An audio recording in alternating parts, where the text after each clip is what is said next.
इसको महापुरुष विद्या कहते हैं, उसका उपदेश कर दिया और कहा कि तुम यही मंत्र जपो, यही ध्यान करो। तो नमो भगवते महापुरुषाय महानुभावाय महाविभूतिपतये सकल सात्वत परिवृढ़ निकर कर कमल कुडमलोपलालित चरणारविंद युगल परम परमेष्ठिन नमस्ते। ऐसे कहते हुए राजा चित्रकेतु ध्यान करके जप करने लगे। और जो ताजा ताजा चेला बनता है बहुत भजन करता है, तो 7 ही दिन में इसको शेषनाग का दर्शन हो गया। ऐसा मन लगाया इसने भगवान के चरणों में कि भगवान शेषनाग प्रकट हो गए।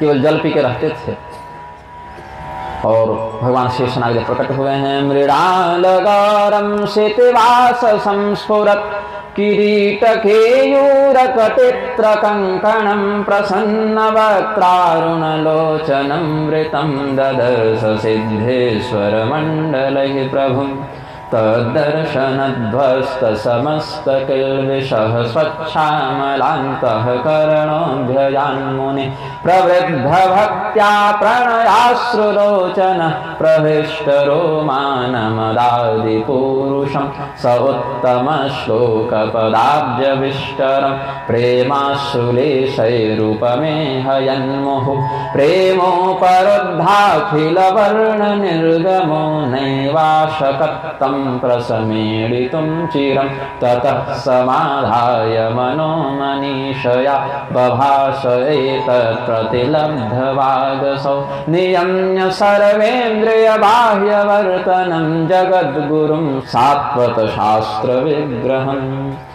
सत्व गुण का बाहुल्य जिन शास्त्रों में है, ऐसे शास्त्रों का ही मूर्तिमान स्वरूप धारण करने वाले भगवान जगतगुरु शेषनाग संकर्षण प्रकट हुए हैं। सैकड़ों नाग कन्याएं उनकी स्तुति कर रही हैं, सेवा कर रही हैं। उन्होंने अपना एक पैर सामने रखा है, एक पैर अपनी जंघा पर रखा है और एक ही कान में कुंडल धारण किया हुआ है। शेषनाग एक ही कान में कुंडल पहनते हैं। ऐसे सामान्य मनुष्यों को इसका अनुकरण नहीं करना चाहिए, दोनों में पहनना चाहिए, लेकिन ये उनका एक दिव्य स्वरूप है। देवताओं पर इतने मनुष्यों वाले नियम नहीं लगते हैं। तो भगवान शेषनाग के चरणों में लौटकर चित्रकेतु ने खूब रोया है, खूब रुदन किया है, प्रेम से भक्ति से खूब रोया। और भगवान ने कहा था चलो ठीक है, तुम हमारे पार्षद बन गए, अब उठ जा और तुमको हम विद्याधर बना देते हैं। एक प्रकार के देवता हैं, विद्याधर नामक एक प्रजाति होती है देवताओं में, वो बना देते हैं। और एक विमान दे दिया और विमान पर बैठ कर तुम घूमते रहो, अपना खूब भोग विलास करो, ठीक है, आगे मेरे भक्त तो हो ही गए हो, मेरा भजन करते रहो, घूमते रहो। ऐसा कह के अपने रूप का दर्शन कराया, थोड़ा बहुत ज्ञान दे दिया और विमान दे दिया और कहा कि ठीक है अब तुम विद्याधर हो गए, तुम जाओ।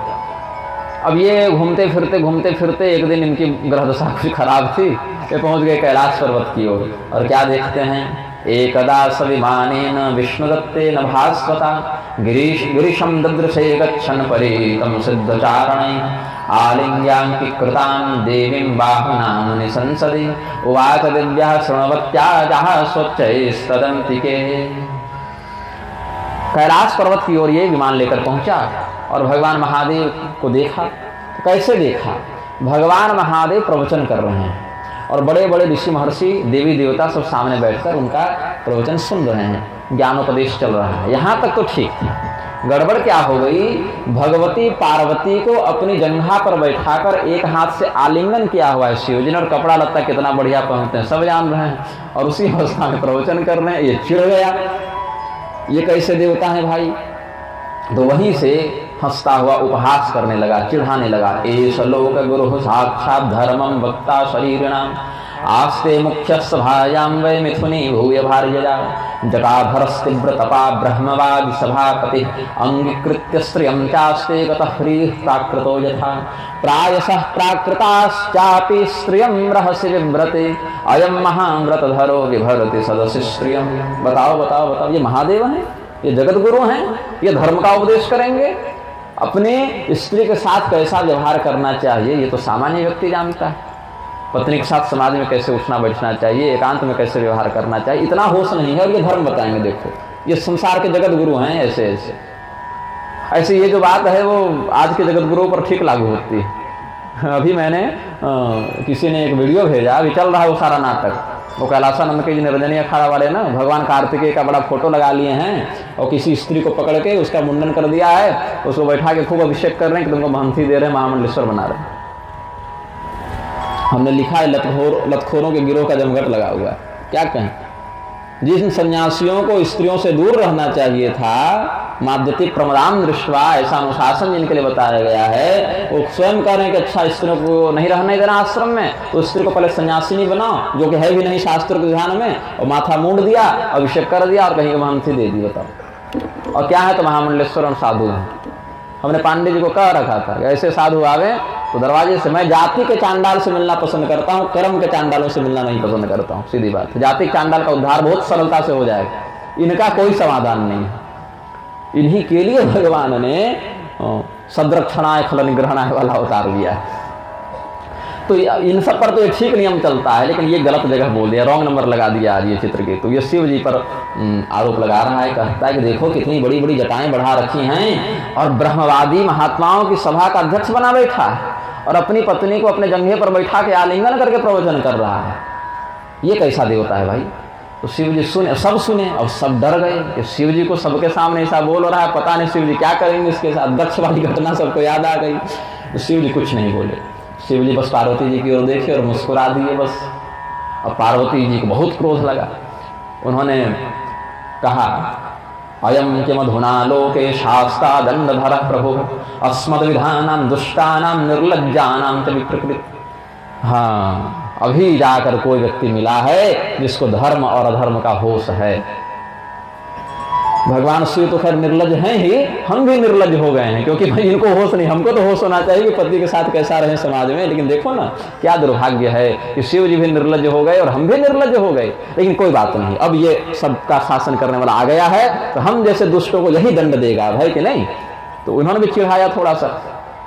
न वेद धर्मं किल पद्मयो निर्न ब्रह्मपुत्रा भृगुनारदाद्या न वै कुमारः कपिलो मनुश्च येनो निषेध्यं त्यतिवर्तिनं हर एषा मनुध्येय पदाब्जयुग्मं जगद्गुरुं मंगलमंगलं स्वयं यः छत्रबन्धुः परिभूय सूरिन् प्रशास्त धृष्टस्तदयं हि दण्ड्यः। यहाँ पर जो ब्रह्मा जी बैठ के प्रवचन सुन रहे हैं उनको थोड़ी धर्म पता है। ये जो सनत कुमार सब बैठे वो थोड़ी धर्म जानते हैं। भृगु नारद, इसके गुरु नारद यही मंत्र दे के इसको विद्याधर बनाए हैं, वो भी मूर्ख ही होंगे जो शिव जी को नहीं रोक पा रहे हैं। सनत कुमार, कपिल भगवान, मनु महाराज, ये सब थोड़ी धर्म जानते हैं जो शिव जी को रोकें। ये धर्म पढ़ के आया है, देखो अभी विमान में चढ़ के, ये ना धर्म जानता है, हवा में उड़ रहा है। जिन भगवान महादेव के चरणों की धूल पाने के लिए बड़े बड़े देवता तरसते हैं, जो मंगल को भी मंगल देने वाले महादेव हैं, उनको ये धर्म सिखाएगा। तो इसीलिए तुम मूर्ख हो, अनुशासनहीन हो, असभ्य हो, शिव और शक्ति के शास्त्रीय रहस्य को, स्वरूप को, संबंध को तुम नहीं जानते हो। केवल बाहर बाहर के वेश को देखकर तुमने भ्रम पाल लिया, ये गलत है, सही है ऐसा। आंतरिक रहस्य को तुम नहीं जानते। शिव और शक्ति में कोई शारीरिक अभिव्यक्ति थोड़ी है, वो तो देहातीत परब्रह्म है, लिंगातीत परब्रह्म है, गुणातीत परब्रह्म है। और शिव से शक्ति का अभेद शास्त्र वर्णित करते हैं। जो शिव हैं वही शक्ति हैं, जो शक्ति हैं वही शिव हैं, ऐसा भी कहते हैं।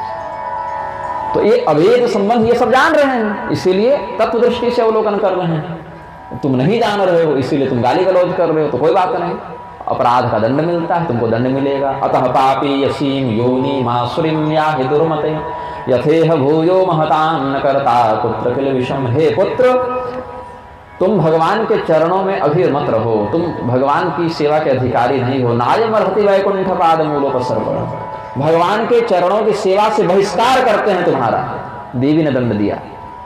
यहाँ पुत्र व्यंग से कहा, कृपा से कहा है। भगवती व्यंग से पुत्र के जगदम्बिका है।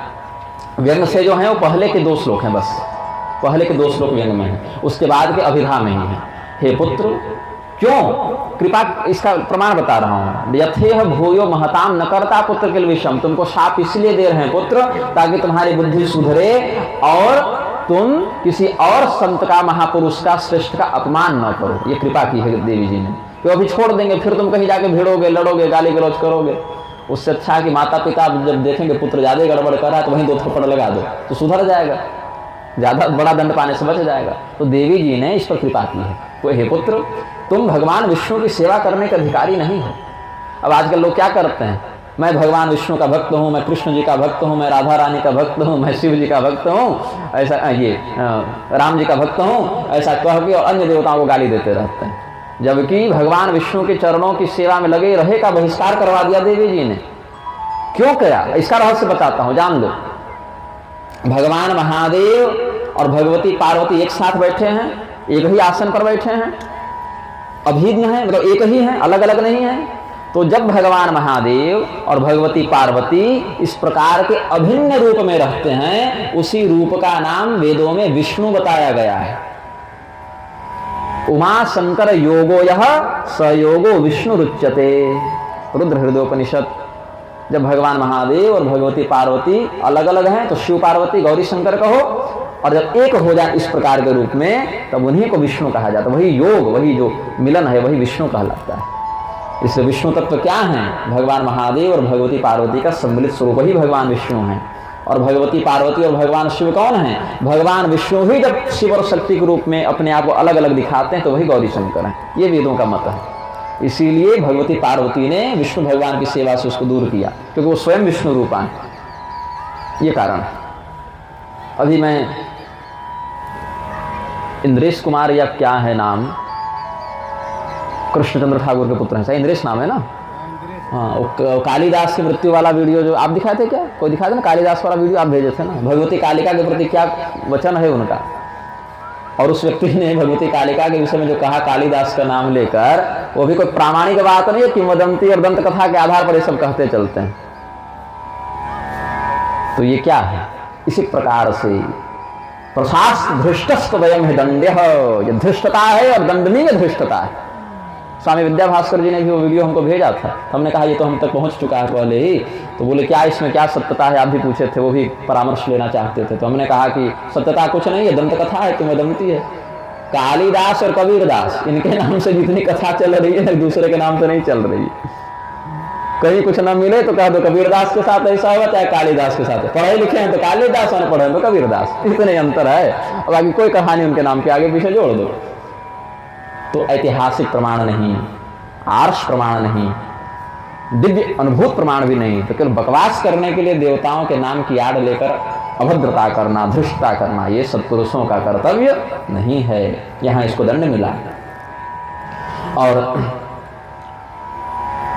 चित्रकेतु थे तो भक्त, थोड़ा बेपटरी जा रहे थे लेकिन थे भक्त, इसीलिए चित्रकेतु ने प्रतिकार नहीं किया।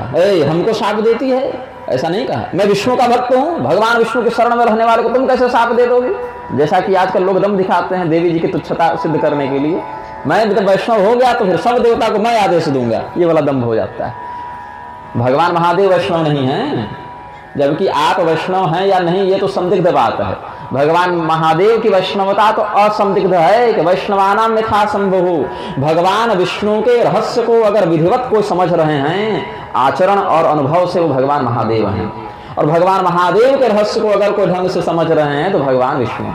लेकिन फिर भी विनम्रता से कहते हैं कि हम नहीं जानते प्रभु आपको, हम तो केवल अभी भी अनुसंधान कर रहे हैं। अगर शिव तत्व को किसी ने अनुभव किया तो वो नारायण है, और नारायण तत्व को किसी ने अनुभव किया तो वो महादेव है। रुद्रस्य हृदय विष्णु, विष्णुस्य हृदय शिव। तो भगवान महादेव के भक्त अगर वैष्णवों का तिरस्कार करें तो मूलतः वो भगवान महादेव का ही तिरस्कार करें, क्योंकि भगवान महादेव सर्वोच्च वैष्णव है। और भगवान विष्णु के भक्त यदि महादेव जी का तिरस्कार करें तो वो मूलतः भगवान विष्णु का ही तिरस्कार कर रहे हैं, क्योंकि भगवान विष्णु सर्वश्रेष्ठ शैव है। तो यहाँ पर चित्रकेतु ने ये नहीं कहा कि जब मैं भगवान विष्णु का भक्त हूं तो तुम कैसे मुझे शाप देती हो। नहीं, हे माता, आपने जो कहा उसको हम माथा झुका के हाथ जोड़कर स्वीकार कर रहे हैं, यही चित्रकेतु ने कहा। प्रतिगृह्णामि ते शापमात्मनोऽञ्जलिनाम्बिके। और भगवती ने जो उसका बहिष्कार किया कि नायमर्हति वैकुंठ पाद मूलोपसर्पणम, इसीलिए वही राजा चित्रकेतु जिसको असुर बनने का शाप मिला था, राक्षस बनने का शाप मिला था, वो अगले जन्म में वृत्रासुर बनते हैं और भगवान से निवेदन करते हैं, अहम हरे तव पादैक मूल दासानुदासो भवितास्मि भूयः मन स्मरेतासु पतेर्गुणास्ते गृणीत वाक्कर्म करोतु कायः। ये हमको तो आपकी सेवा से निकाल दिया गया है प्रभु, हमारे ही अनुशासनहीनता कारण वो निलंबित कर देते हैं ना, सस्पेंड कर देते हैं, तो हमको तो निलंबित कर दिया गया है। लेकिन निवेदन करते हैं अब अपनी सेवा में हमको बुला लीजिए, अब अपने चरणों की सेवा का अधिकार दे दीजिए। तो ये बहुत मार्मिक प्रसंग है। और भागवत महापुराण हो या कोई भी धर्मशास्त्र हो, वो अपना रहस्य आपको स्वयं बताएंगे। ये नहीं कि हम पढ़ के जानते हैं। कभी इस भ्रम में मत रहना कि हम भागवत पढ़ के भागवत जान सकते हैं, कभी नहीं। आप भागवत के प्रति केवल देव बुद्धि रखें, गीता के प्रति, रामायण के प्रति, महाभारत के प्रति केवल भगवत बुद्धि रखें। और वो बुद्धि, वो समर्पण, वो श्रद्धा जितनी बढ़ती जाएगी, वो ग्रंथ उतना अपना रहस्य आपको बताते जाएंगे। क्योंकि श्लोक वही हैं, लेकिन बारंबार जो है उसका अनुशीलन अध्ययन करने से नवीन भाव उद्भव होते हैं। हजारों बार गीता पढ़िएगा तो भी हर बार कुछ न कुछ ऐसा अनुभव करेगा व्यक्ति उसके श्लोक में, उसके तात्पर्य में, उसके पूर्वापर संबंध में, प्रसंग में, कि लगे अरे ये तो सोचे नहीं, ये तो समझे नहीं। तो ये बात, और यही कारण है कि जो कोर्स वाली भागवत पढ़ते हैं वो इस प्रकार की दिव्यता का अनुभव नहीं कर सकते, क्योंकि वो अर्थकरी विद्या के उपार्जन में लगे रहते हैं। वो भगवत बुद्धि रखें शास्त्रों के प्रति, तो ऐसी अनुभूतियाँ होंगी तो किसी दक्षिणा से नहीं मिल सकती। कोई पैसा नहीं दे सकता, वो अनुभूति कहीं नहीं मिलेगी। वो तभी मिलेगी जब उन धर्मशास्त्रों के प्रति आपकी अखंड श्रद्धा। कोई विषय ऐसा मिल भी जाए शास्त्रों में जो उस समय बुद्धि में समझ में न आवे, तो आजकल लोग कहते हैं तो मिलावटी है जी, प्रक्षिप्त है जी। नहीं, आप मूर्ख हैं, सत्य यही है। आप चाहे कितने बड़े डिग्री होल्डर हो, आप मूर्ख हैं। आप अभी उतनी श्रद्धा, भक्ति या विवेक से युक्त नहीं हुए हैं कि उन श्लोकों के पीछे के रहस्य को समझ सकें। तो उन श्लोकों को प्रणाम करो भैया और आगे बढ़ो, और भगवान से निवेदन करो, धर्मशास्त्रों से, शब्द ब्रह्म से निवेदन करो कि हे महात्मन, हे परमात्मन, हे दिव्यात्मन, आप हमें अपने इस रहस्य का अधिकारी बनाएं, और जब हम अधिकारी बन जाएं तो हमें ये बताएं, तब वो रहस्य समझ में आएगा।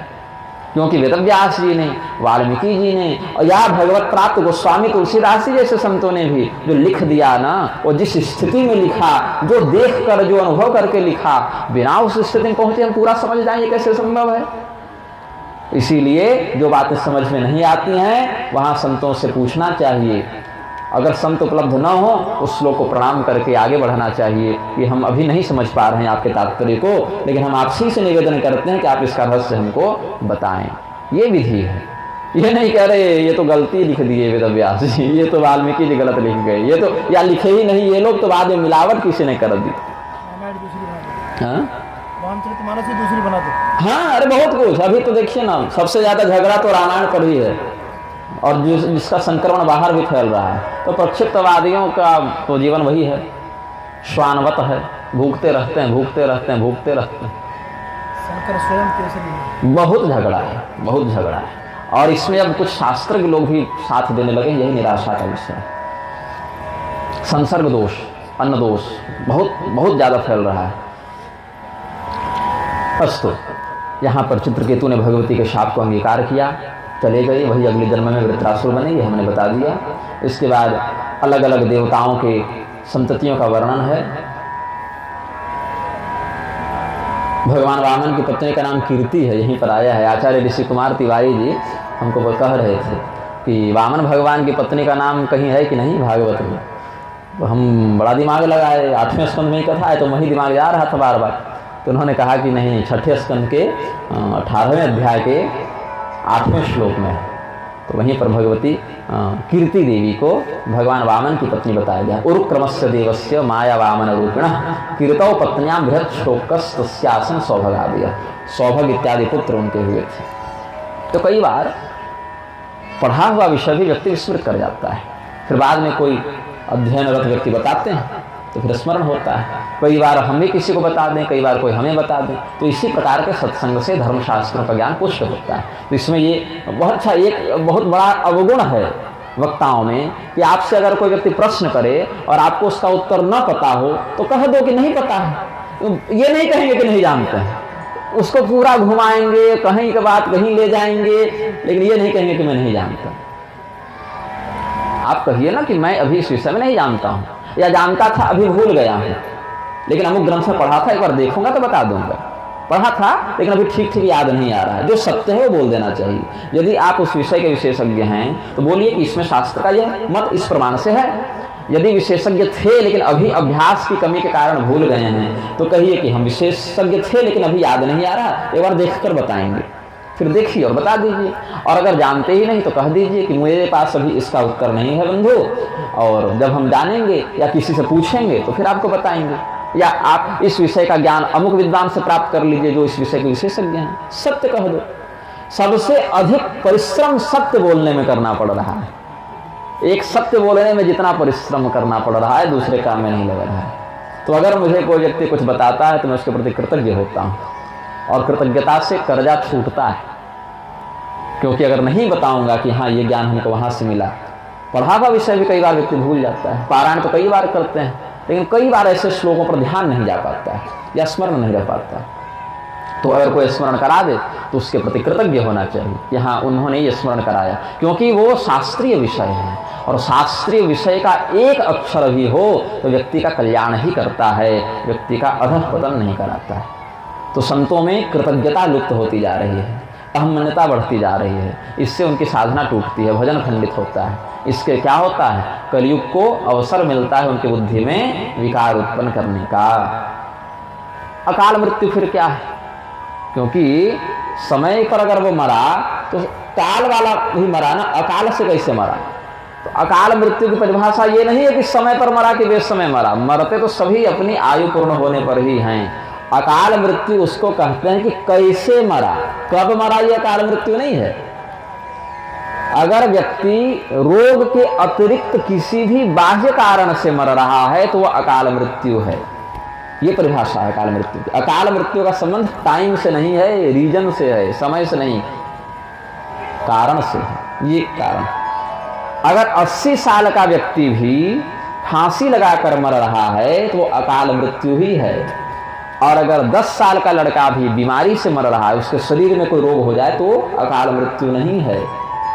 अवस्था का अकाल मृत्यु से कोई संबंध नहीं। अपने शरीर में उत्पन्न रोग से मरना ही स्वाभाविक मृत्यु है। इसकी अतिरिक्त सभी प्रकार के मृत्यु अकाल मृत्यु है। चाहे सांप काटने से मर जावे, चाहे वज्रपात से मर जावे, चाहे जहर चाट कर मर जावे, चाहे पानी में डूब कर मर जावे, आग लग के मर जावे, हत्या हो जावे, दुर्घटना हो जावे, ये सब अकाल मृत्यु है। अपने शरीर में कोई रोग हो और रोग से मरे तो अकाल मृत्यु नहीं, चाहे किसी उम्र में हो। और अगर फांसी लगा के, जहर खा के, हत्या के माध्यम से, एक्सीडेंट के माध्यम से, अग्नि, जल, शस्त्र, सर्प इत्यादि से मरे तो किसी भी अवस्था में मरे वो अकाल मृत्यु ही। तो मृत्यु ने कहा हम तो काल के अधीन हैं, जिसका जब समय आता है तो हम उसको लपेट लेते हैं। तो अगर सामर्थ्य है तो समय को ललकारो, काल को ललकारो। काल देव आए, बोले हमारा भी दोष नहीं है, विभाग तो यमराज का है ना, यमराज को तलब किया जाए। यमराज ने कहा भाई हम थोड़ी अपनी इच्छा से किसी को मारते और बचाते हैं, जिस जीव का जैसा कर्म होता है वो जीव ही अपना प्रारब्ध तय कर लेता है। युद्ध करते हुए तो अकाल मृत्यु नहीं, युद्ध करते हुए अकाल मृत्यु नहीं मारी जाएगी। हत्या और युद्ध में अंतर है ना। युद्ध में जो मरते हैं अकाल मृत्यु से नहीं कहलाएंगे। हत्या जैसे चोर डकैत मार दिए, मर्डर हो गया, वीर गति को अकाल मृत्यु नहीं मानते। और वीर गति जिसकी होती है, धर्म की रक्षा करते हुए जो अपने शरीर का उत्सर्ग करे, अपने शरणागत की रक्षा करते हुए, गौ, ब्राह्मण, स्त्री, बालक, असहाय इत्यादि की रक्षा करते हुए कोई शरीर त्यागें तो उनकी भी सूतक भी नहीं लगता उनका। सूतक माने अच्छी बात है, श्राद्ध तर्पण आदि करें अच्छी बात है, वो करना भी चाहिए, लेकिन आवश्यकता नहीं है। मतलब जैसे हम मरें और मेरा श्राद्ध न हो तो फिर हमें भूखे रहना पड़े, लेकिन उसको भूखे नहीं रहना पड़ता। श्राद्ध करें तो बहुत अच्छी बात है, लेकिन अगर कदाचित श्राद्ध कोई न भी करे उनका तो उनको कष्ट नहीं होता। हाँ, जो नहीं करेगा उसको पाप लगेगा कि तुम कर्तव्य विमुख हो, लेकिन उसका पतन नहीं होता। ये छूट उसको दी जाती है, क्योंकि तुमने धर्म की रक्षा करने के लिए युद्ध किया। कितने कितने क्षत्रियों ने, ब्राह्मणों ने मस्तक कटाया, उनकी सेना में कितने वैश्य शूद्रादि ने मस्तक कटा दिया धर्म की रक्षा करने के लिए। तो ऐसे लोगों के लिए अच्छा, एक कुंभ में पेशवाई स्नान भी होता था। अभी तो सरकार ने रोक लगवा दिया, क्या दुर्बुद्धि है सरकार की भी पता नहीं, और कथित हिंदुवादी ही सरकार है। पेशवाई स्नान पर रोक लगा दिया। पेशवा की सेना में जितने लोग धर्म की रक्षा करते हुए मरते थे उनकी स्मृति में कुंभ में नहाने की परिपाटी थी। अखाड़े वाले जो हैं सो लड़कियां ले जा के साथ में नहा रहे हैं, लेकिन पेशवाई स्नान पर रोक लग गया। बताओ, इसी साल से बैन लगा है जहाँ तक मुझे जानकारी। नाम बदलने की बात है हमारे। हाँ, ऐसे चर्चा चली कि तो पेशवा ने क्या धर्म के लिए उत्सर्ग नहीं किया है? पेशवा के नाम के ही झंडे के तले में लड़ते थे। नाम क्यों बदलना है आपको? आपको अंबेडकर के नाम को बदलने में समस्या हो जाती है, गांधी के नाम को आज तक आप ढोते आ रहे, नेहरू के नाम को ढोते आ रहे, अकबर और हुमायूं और औरंगजेब को आप पोस्ट से नहीं हटा पा रहे। पेशवाओं ने इतना बड़ा धर्मद्रोह कर दिया कि आप नाम तक उनका नहीं लेना चाह रहे हैं। ये अखाड़े वाले संत क्यों अखाड़े वाले तो खुलेआम मंच पर मुसलमानों से गले मिल रहे हैं, और जिन्होंने उन वृक्षों से हमारी बहु बेटियों की इज्जत बचाई उनका नाम तक लेने में शर्म हो रही है। इतनी कृतज्ञता भी नहीं है आपके अंदर। पेशवा थे जो धर्म बचाए। पेशवा, अच्छा, पेशवा कौन थे? पेशवा एक उपाधि है, वो पूरे वंश में थे, शिवाजी के मंत्रिमंडल में वाक्त थे, सेनापति थे वो। पेशवा को व्यक्ति नहीं था, पेशवा एक उपाधि है, और पेशवा एक वंश है ब्राह्मणों का। वो जाति से ब्राह्मण थे, कर्म से वो सेनापति का कार्य करते थे। और छत्रपति शिवाजी के मतलब सेना नायकों में से इनकी गणना होती थी। और धर्म की रक्षा करने के लिए मुगल और अंग्रेजों के मध्य में जो समय था, मुगल जब क्षीण हो रहे थे और अंग्रेज कुछ कुछ घुस रहे थे, उस समय धर्म को बचाने में पेशवाओं का बहुत बड़ा योगदान रहा है। बाजीराव पेशवा तो पेशवाओं में सर्वोत्तम में से हुए, वो तो मतलब एक स्तंभ हो गए। लेकिन पेशवा कोई व्यक्ति नहीं है, पेशवा एक परंपरा है। अभी भी पेशवाई है ना, प्रभाकर नारायण पेशवा इत्यादि अभी भी हैं उस परंपरा में, धर्म के लिए अपने सामर्थ्य के अनुसार कार्य कर ही रहे हैं। तो पेशवा कोई व्यक्ति नहीं है, पेशवा एक परंपरा है, एक अनुशासन है, और वो एक वंशानुगत उपाधि भी थी, अपनी योग्यता से वो प्राप्त भी करते थे। और धर्म की रक्षा करने के लिए दक्षिण उत्तर पूर्व पश्चिम सर्वत्र उन्होंने दिग्विजय किया है। हाँ, ये अवश्य है कि बाद में पेशवाओं में जब विद्रोह होने लगा तो कुछ लोग बेपटरी हुए हैं, इससे हम मना नहीं करते, क्योंकि देखिए लोभी हर समुदाय में होते हैं। तो कुछ लोग धर्मद्रोह करने निकल गए थे सत्ता के लोभ से, लेकिन मुख्यतः जो मोक्ष धारा के पेशवा रहे वो गड़बड़ नहीं किए। जितने मंदिर औरंगजेब ने तोड़े थे और जो मुगलों ने अत्याचार किया था, उसमें अगर प्रभावी रूप से कोई रोक लगाया और कोई सुधार किया तो पेशवा ही थी। इतिहास बहुत गंभीरता से पढ़ी। और नाम तक नाम बदलना क्यों है भैया? नाम तो उसका बदलो ना जो अधर्म का परिचायक हो, जो लक्ष्यता का परिचायक हो, तो अच्छी बात है। जैसे इलाहाबाद को प्रयागराज किए तो अच्छा सराहनीय कार्य किए, क्योंकि उसका वास्तविक नाम ही वही है। वो तीर्थ का नाम विकृत करके हम लक्ष्यों के नाम से इलाहाबाद कर रहे थे, तो उस तीर्थ की मर्यादा बची रहे, तो असली नाम कम से कम इलाहाबाद कहने में कौन सा धर्म है जी? लेकिन प्रयाग इस शब्द में ही पवित्रता है, इस शब्द से ही तीर्थ का स्मरण करने का पुण्य प्राप्त होता है। तो ये अच्छा कदम था, एक अच्छा निर्णय था। तो अच्छा करिएगा तो कोई भी समर्थन करेगा। तो पेशवाई अगर आपको लग रहा है तो फिर आप राजनीति शब्द को ही बदल दीजिए, क्योंकि वहां राजतंत्र की परछाई दिख रही है ना। राजतंत्र का परिचायक अगर पेशवा को समझते हैं तो फिर राजनीति शब्द बदल दीजिए, गणराज्य में राज्य हटा दीजिए। एक शाही स्नान का नाम ये भी बदलने की बात है, शाही स्नान। अरे तो ये सब तो कहते ही रहते हैं। मोहन भागवत ने तो कह दिया कि कोई आपके बगल में बैठ के गोमांस खा रहा हो तो सहन कर लीजिए और धर्मशास्त्रों को बदल दीजिए। तो निर्लज्जता का उपाय लाठी के अलावा कुछ नहीं। निर्लज्ज व्यक्ति के पास दंड के अलावा 4 प्रकार की नीतियां इसीलिए बताई गई हैं, साम दाम दंड भेद, और दंड ही है। दंड में कम कलौ युगे, कलयुग में दंड ही बचता है। बिना दंड के कोई नहीं सुधरता। हाथ जोड़िएगा तो माथा पर बैठेगा, हाथ तोड़ना सीखिए तो सामने वाला हाथ जोड़ना सीखेगा। आप हाथ जोड़िएगा तो वो तोड़ेगा, आप तोड़िएगा तो वो जोड़ेगा। ये नीति नहीं अपनाएंगे तो धर्म नहीं बचेगा। अधर्मियों के प्रति हाथ जोड़ना बंद कीजिए। अब बताइए, अखाड़े लोग वाले लड़ रहे थे कि नहीं जमीन के लिए, ये संत बनेंगे, ये विरक्त बनेंगे। हमको इतना प्लॉटिंग नहीं मिला तो हम माथा फाड़ दे दूसरे साधु का। स्त्रियों का मुंडन करा करा के स्नान करवा रहे हैं, स्त्रियों के साथ स्नान कर रहे हैं। कैलासानंद का देख लीजिएगा, उस स्त्री के शरीर में वस्त्र चिपके और सारे अंग प्रदर्शित हो रहे हैं। सन्यासी हैं, परमहंस परिव्राजकाचार्य हैं, सन्यासी छोड़िए, टॉप मोस्ट सन्यासी हैं। इसलिए हमने इनको कहा था कि कोई अखाड़े का अगर व्यक्ति आवे तो बहुत बढ़िया से जांच कर लीजिए, क्यों, क्या है, कौन है, कहां से आ रहा है, क्या कर रहा है। जाति के चांडाल से बार बार मिलो, लेकिन कर्म के चांडाल से मत मिलो, क्योंकि वो खुद भी तुमको चांडाल बना देगा। जाति चांडाल का तो अपने प्रारब्ध के अनुसार जो है सो है, वो ही भगवत भक्त होकर उद्धार प्राप्त कर लेगा। ये तो भगवत भक्त भी नहीं हो सकती। तो पेशवाई होनी चाहिए ये बताने के लिए कि एक समय उस वंश ने सनातन के लिए कितना उत्सर्ग किया, कितने बच्चों को अनाथ होने से बचाया, कितनी देवियों को विधवा होने से बचाया, कितनी स्त्रियों की इज्जत लूटने से बचाया। और उसका जो, और छोड़िए पेशवाई स्नान सरकार करवा रही है क्या? पेशवा की सेना में जो लोग वीर गति को प्राप्त हुए धर्म की रक्षा करने के लिए, उनकी स्मृति में, उनकी सदगति के लिए स्नान हो रहा है। आपको क्या समस्या है? आपको कोई समस्या नहीं होनी चाहिए। आज गोपाष्टमी है, स्वामी करपात्री जी महाराज के नेतृत्व में कितने संतों ने गौ के लिए प्राण त्याग किया, बलिदान दिया। मारने के लिए जापान से आए थे लोग कि अंग्रेज आए थे? इसी सरकार के मतलब इसी भारत की सरकार ने किया ना। और उस सरकार के माध्यम से जितने पुलिस वाले गोली चलाने वाले थे सब मुसलमान थे कि ईसाई थे? उसमें भी बहुत संख्यक हिंदू ही थे। कौन था जी? राम मंदिर वाले आंदोलन में जो हिंदुओं पर गोली चली थी तो मारने के लिए हिंदू ही था ना, गोली बंदूक लेकर खड़ा। बाहर से तो कोई आया नहीं था। इसीलिए मैं कहता हूं कि हिंदू ही अपने धर्म का सबसे बड़ा शत्रु है। जनरल डायर जब गोली चलवाया था तो उसकी सेना में 2/3 तो हिंदू ही थे, मतलब भारतीय थे, बाहर से तो नहीं आए थे। तो इसीलिए हिंदू से ज्यादा बिका हुआ व्यक्ति कोई नहीं है। और 100 अधर्मी हिंदू जब पैदा होते हैं तब कहीं जाकर एक कोई धर्मनिष्ठ पैदा होता है। यही अनुपात गड़बड़ हो जा रहा है।